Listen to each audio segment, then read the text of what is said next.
আপনাদের সামনে আবারও ব্রেকিং নিউজ নিয়ে আসছি আমি কুতকুতি ভাবি।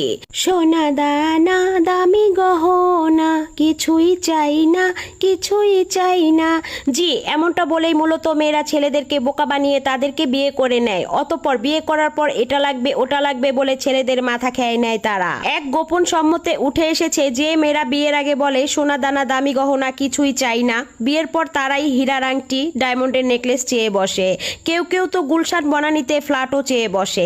এদেরকে দেখতে সুন্দরী মনে হলেও এক একটা শাকচুন্নি। রুই কিংবা কাতলা মাছের মাথা নয় এদের পছন্দ হাজবেন্ডের মাথা। 2 ঘন্টা প্রস্রাব আটকে রাখার পর প্রস্রাব করে যতটা না শান্তি পাওয়া যায়, এরা এক রাতে হাজবেন্ডের মাথা খেয়ে তার চেয়ে বেশি শান্তি পায়। অথচ তারাই বিয়ের আগে বলতো সোনা দানা দামি গহনা কিছুই চাই না, কিছুই চাই না। যাই হোক, আসল নিউজ এটা না। আসল নিউজ হচ্ছে মেয়েদেরকে নিয়ে এই ভুয়া নিউজ যে ছড়িয়েছে সে বর্তমানে আয়না ঘরে অনির্দিষ্টকালের জন্য রয়েছে। তদন্ত করে জানা যায় মেয়েরা আরো প্রশ্ন রেখেছেন, এই বেডারা মেয়েদের পিছে আর লাগবি? ভেবে দেখ, বউদের দাবি পূরণ করবি নাকি আয়না ঘরে থাকবি?